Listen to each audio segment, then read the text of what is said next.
B'Av, a lot of the Sikha deals with the fact that Tisha B'Av fell on Shabbat. And this year it doesn't fall on Shabbat. But when Tisha B'Av does fall on Shabbat, so it's pushed off to Sunday. So it comes out, practically it's the same thing this year also, that Tisha B'Av is on Sunday, even though it wasn't pushed off from Shabbat. It's pushed off. Okay, so what was the Rebbe saying up to now? What the Rebbe is saying up to now is that this Torah portion is this Shabbat is called Shabbat Chazon, and that you can see the 10th, you can see the third temple. That's the whole idea of Mashiach. The whole idea of the Mashiach is to build the third temple, and it even says that the Mashiach was born on Tisha B'Av.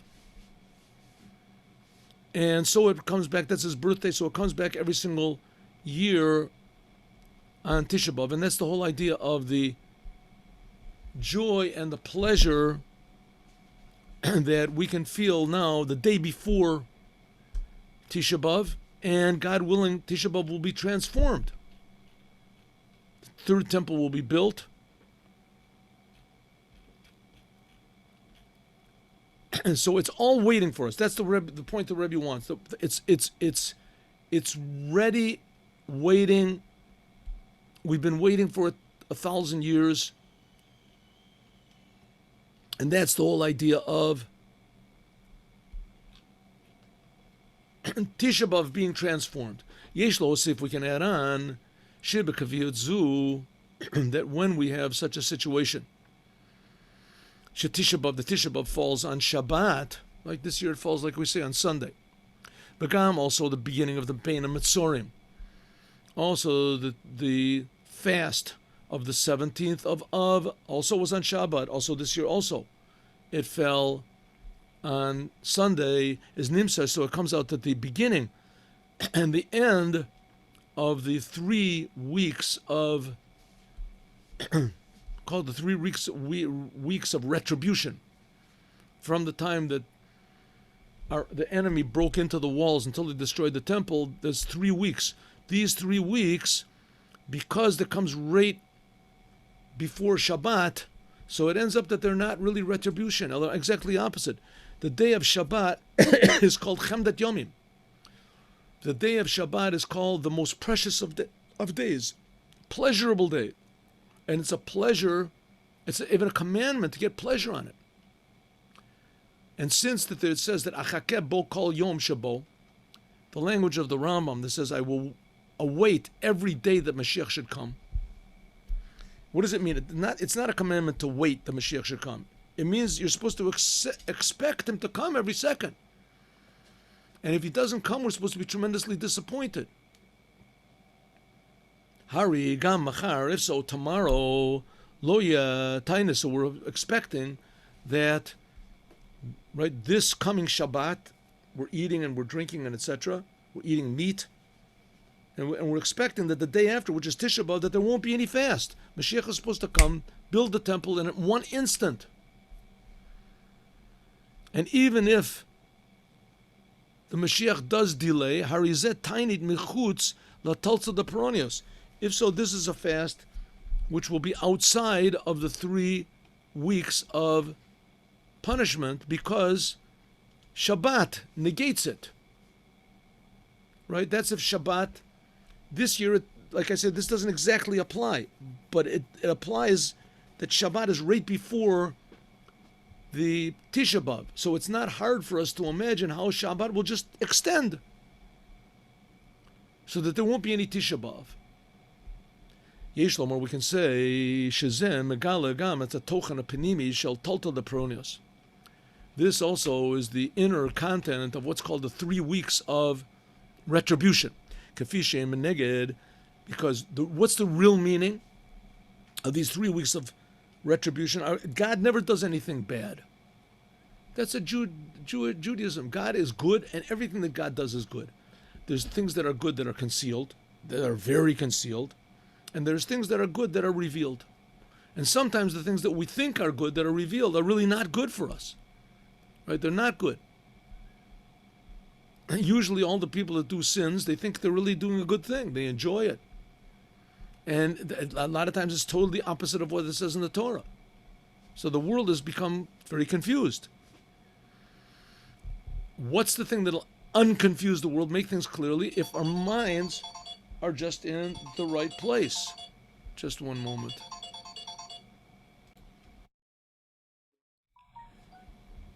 Okay, so that's why is it that that people think that things that are really bad and even self-destructive, they really like it. And the things that are really, really beneficial, and in this case we're talking about doing Torah and the commandments, they don't like it. Why? Because our minds are in the wrong place. We don't properly evaluate things. Well, that's the whole idea of these 3 weeks of retribution. Ideally, it's supposed to correspond to the 3 aspects of intellect. Because these 3 aspects of intellect, Chachma, Bina, and Dat, are gone, so therefore we evaluate the whole world improperly. Like it's going to be in the future redemption. That's what I said. One of the main ideas of the future redemption and making blessings and God revealing is that people just won't be stupid anymore. That's what we're learning in the Mimer and on every Sunday. We learn. You can look at the past classes. Yesterday we gave it. Kuntres Umayan. It says the main thing, Mashiach is going to come and he's going to stop stupidness, stop foolishness. There won't be any more shtut. That's the whole idea of the future redemption. Kasher yeh kivush the call eser artzot. Then there'll be the conquering of all the 10 lands. Nosaf l'shava artzot, and in addition to the fact that the 7 lands were given to Moshe, but 10 lands were promised to Abraham. It says in the future Mashiach will get these other 3 lands, the Keni and the Kenizi and the Kadmoni. Corresponds to Ammon and Moab and Edom. And these 3 lands that Mashiach is going to bring, this corresponds to the 3 aspects of intellect. That which Moses got 7, that corresponds to the 7 emotions. And when we get in the future, Mashiach will conquer the lands of the Keni and the Kenizi and the Kadmoni, this will correspond to the 3 mochin. And it's not hard to imagine. I mean, that he'll conquer them. All these nations around us, right, Syria and Iran and all these things, they want to make war with us. So if, let's say, all of their atom bombs just blew up on them or something, or they said, listen, something went wrong, our atom bombs are going to all blow up, we have to have someone come and neutralize them. And the Mashiach will say, listen, I'll neutralize these things, but you just have to, give all of your arms and weapons to the Jews, and let us be your leaders. You'll see that you're just getting yourself into quicksand over here with your own stupid leaders. They don't care about you. So all of a sudden, that's it. All you have to have is proper intellect, and the whole thing will transform around. We'll have these 3 lands, 3 nations around us. Adarabba, kivin shegilish l'gimel, and since that there'll be intellect, proper intellect, naseh achrei hahelem, this revelation of true intellect and awareness comes after this concealment. Hari, to be yeter seit. It'll be even more power than it was if God would have given all the 10 lands to Moses. Because now we're coming after this period of darkness, right? We have already 3,000 years of darkness that we didn't have all the all the 10 lands that God promised Abraham. And there's a better type of light that comes from darkness. We can connect this Gam in Parshat HaShavua with what we're reading, this Torah portion of the 3 weeks. The 3 weeks it always corresponds to, we read Parshat Pinchas, we read Matot Maseh, like last week, right? And Dvorim. That's what we read the 3 weeks. Hatzad HaShavua, what is similar with these 3 things is Shebehem Medubar Odot Chalukat Oretz.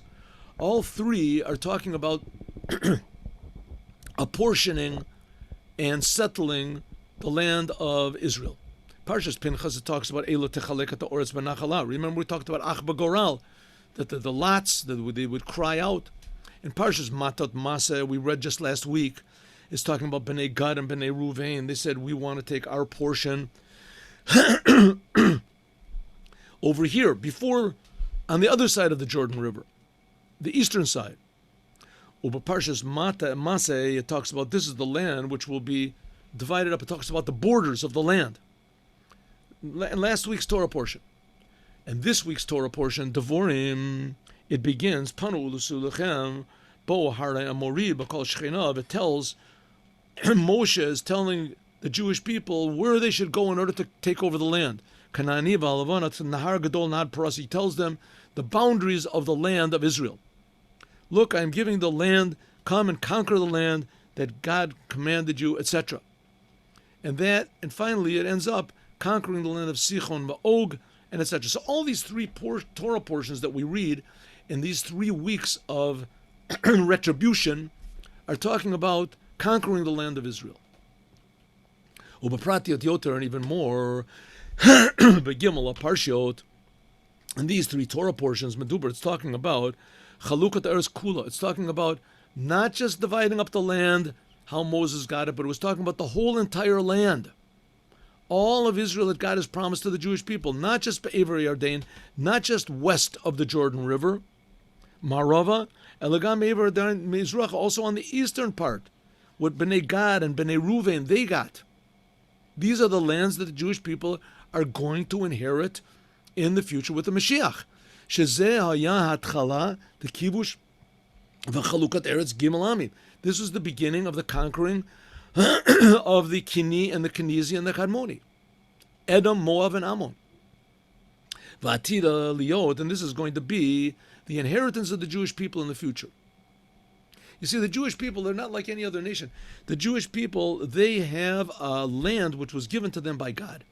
There's no other nation or religion or whatever philosophy or race or something like that that they have a land that is intrinsically theirs, even if they're not there. Even if they're not there. Right? All these people, the Israelis, whatever, the Israeli government, we were here first, we were here second, we had this, we were in the 49, 47, 32, 39, this. Well, what are you talking about? It's baloney. Even if no Jew ever lived in the land of Israel from time immemorial, never was one Jew that was ever here. The land is ours.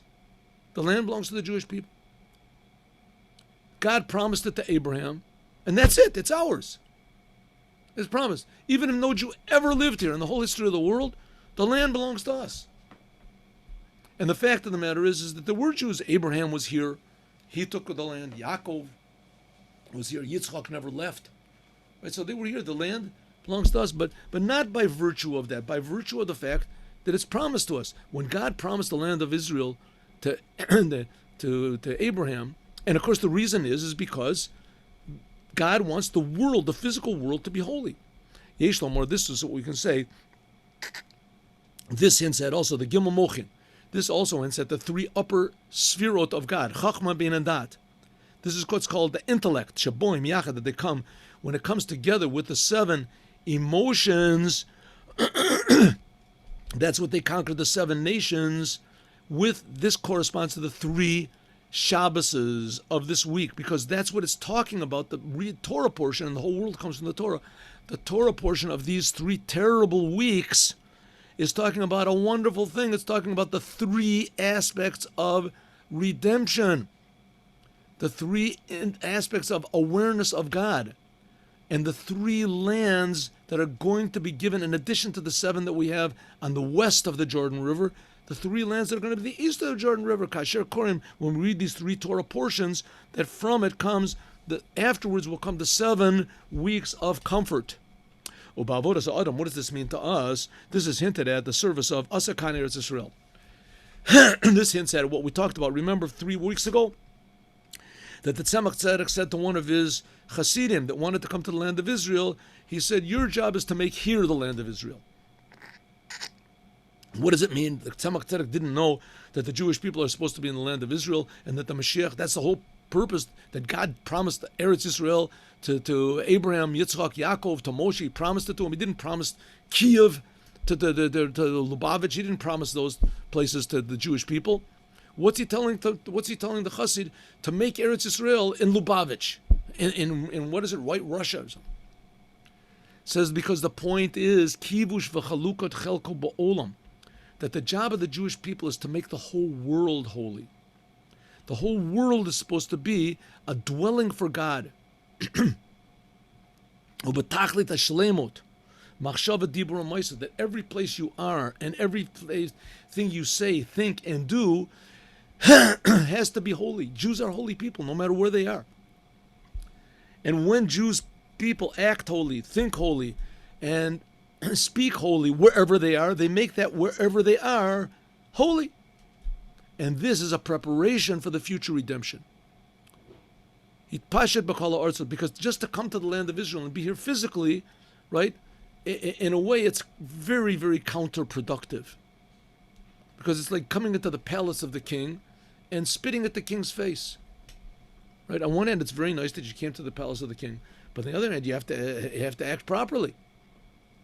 We can say, this whole idea of the revealing of the Mashiach on Tisha B'Av, and it says especially in Mincha, the last prayer of Tisha B'Av, Kafishu Kashori Ma'avoda Be'eretz Yisrael, like it is the service of the land of Israel. Because after all, what is Tisha B'Av? Tisha B'Av, it was commemorating the day we got kicked out of the land of Israel. That's the Tisha B'Av is the day that the Jews got evicted from Israel. Mudgash Yoter Parsha, right? The temple was destroyed and we were in exile. We especially read, what do we read in Mincha? What Parshat Et Chanan? This coming Shabbat we read Devorim, but then in Mincha time, which that's the time that we, in our prayers, we say Nachem, the prayer of Nachem, that God please comfort the Jewish people. And it says that's when the Mashiach was born. It says on Mincha of Tisha B'Av. As on Mincha of Tisha B'Av, we also read from the Torah, but we read next week's Torah portion. That's called Et Chanan. What's Et Chanan? It says Et Chanan is the gematria 515. That Moses prayed 515 prayers that God should change his mind about forbidding him to enter the land of Israel. Al Pi HaKlal, this is the Torah, is eternal. And the Torah is teaching. Everything that's in the Torah is eternal. La'olam va'ed, forever. And that's what's giving a teaching to the Jewish people on Mincha, the Mincha prayer of this Shabbat, B'kol Zaman, B'kol Makom, and also the Mincha prayer of Tisha B'Av, which will be on, this year will be on Sunday. The Mincha prayer of Tisha B'Av arouses the question, Maya Hora. Every time you read from the Torah, you have to think, what is the Torah teaching me here? To feel the Moshe, this is the prayer of Moshe. Ve'et Chanan means that Moses beseeched God. L'Kodesh Baruch Hu, l'kanes l'Eretz Yisrael. God, come on. Okay, you got mad at me. All right, I understand, but we're friends. Come on, let go a little bit. Let me come into the land of Israel. Tefilu b'kasha. Then Moses prayed and he requested. And God did not answer his prayer. But if so, if so, it's a history, right? Whatever it was, it was. What are we reading about this in the Torah for? Moses prayed and he didn't get into the land of Israel. So a person can think exactly the opposite. If Moses prayed and he prayed 515 prayers and God did not give him what he wanted, so what chance have I got? I don't even know how to pray 515 times. I feel to pray once is difficult for me. And I'm not to the land of Israel. God's going to answer my prayers. He says, what's the answer? What's the lesson from this? Moving, B'Pashut, it must be that the prayer of Moshe, it is there always. It's standing constantly. Ubavadai after Kayam, and certainly God will answer the prayer. Mikol Shechan, how much more so from the prayers of every tzaddik. How much more so a tzaddik goes over Kodesh Baruch Hu Mekayim. Here we see that a tzaddik makes a decree and God fulfills the decree. How much more so the prayer of Moshe Rabbeinu. If Moshe prayed even once, for sure God's going to answer. Here 515 times, for sure God's going to answer. But God will answer when he wants, at the proper time. It says even the deeds of the tzaddikim are eternal. How much more so the prayer of Moshe? It must be those 515 prayers are standing there and helping us. They're eternal. Ilu zacho, if Moshe would have been merited, God would have given him, fulfilled his prayer back then. Then he would bring Moshe together with the Jewish people into the land of Israel. And if Moshe would have come into the land of Israel, he would have built the temple. And the first temple would have been eternal. Then it would have been Bayis Nitzchi, it would have been eternal.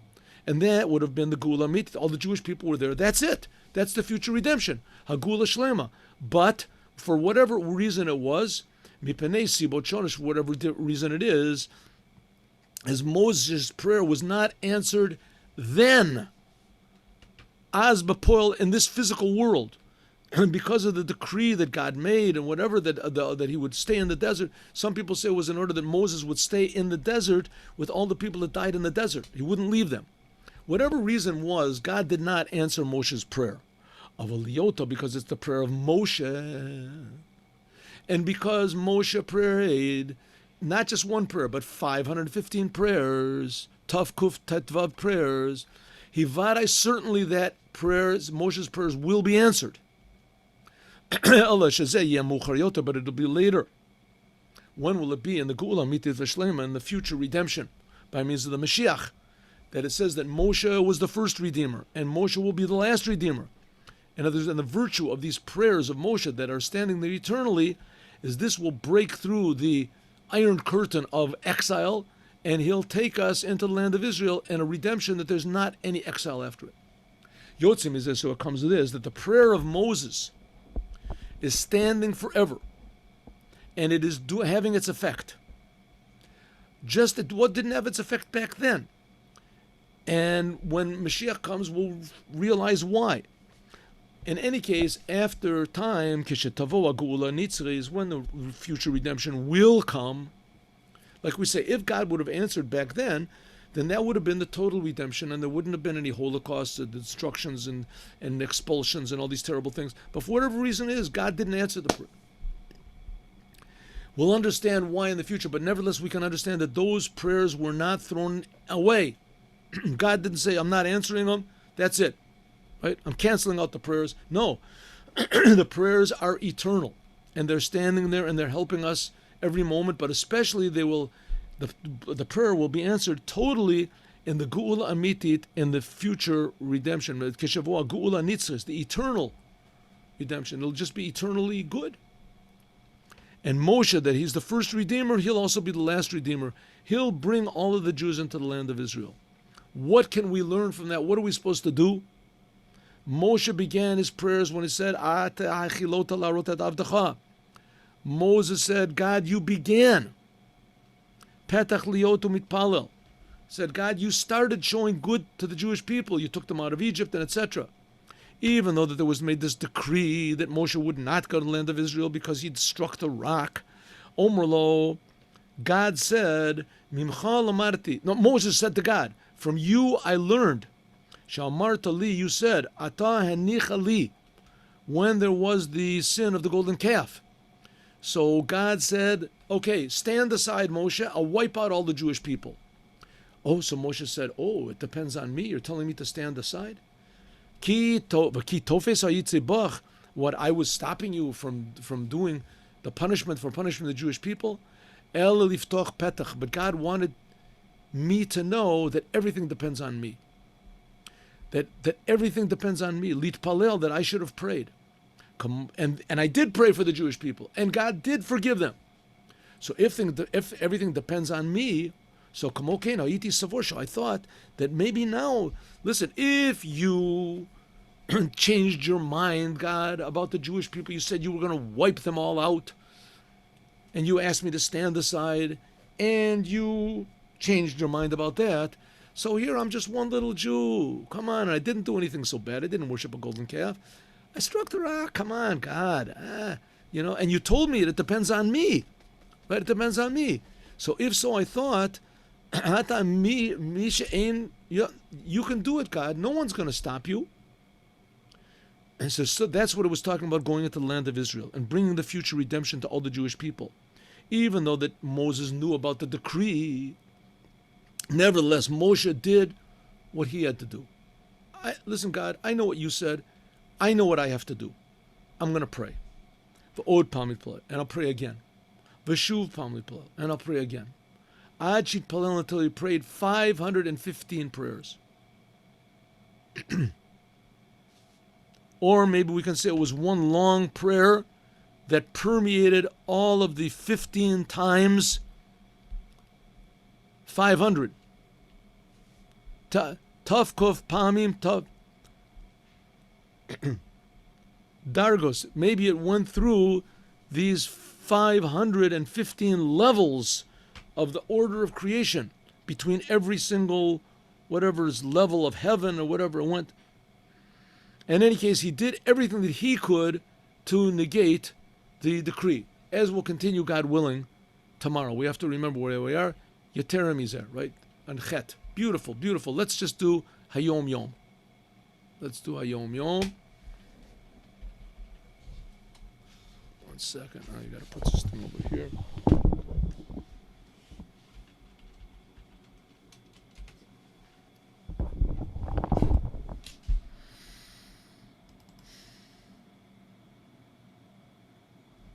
Hayom Yom, from my father's Sicha. This is the previous Rebbe saying that the Rebbe Rashab, that was the fifth Rebbe of Chabad, he said, when Moshiach will come, then we will really long for the days of the exile.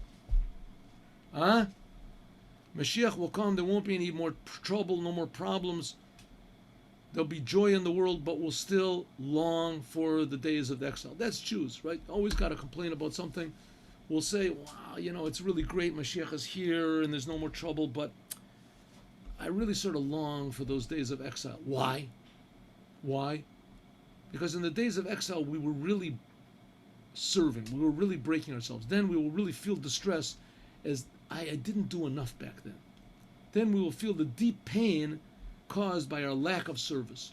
These days of exile that we're now, this is the days of work. We can serve the Creator to prepare ourselves for the coming of Mashiach. And nothing can compare to that. It's something like I told you, the previous Lubavitcher Rebbe said that when they put him in prison, they tortured him. He said, if you would give me all the money in the world, I would not go back to prison for even 1 second. He said, but if you would give me all the money in the world to relinquish the experience that I had of even 1 second, I wouldn't take all the money in the world. In other words, the experience of the exile and serving God in these desperate, terrible situations, right, in a way is so uniquely human, to defy the whole world, to defy all of this opposition and difficulties that has to come from the essence of our soul. When Mashiach comes, we won't have the necessity for this defiance of victory. So we'll long for the days of exile. In other words, Mashiach is going to come in another moment. Do what you can to appreciate the times we're in now. Serve God above understanding. Defy the darkness. Have a good day with Mashiach now. See you at 3 o'clock, I hope.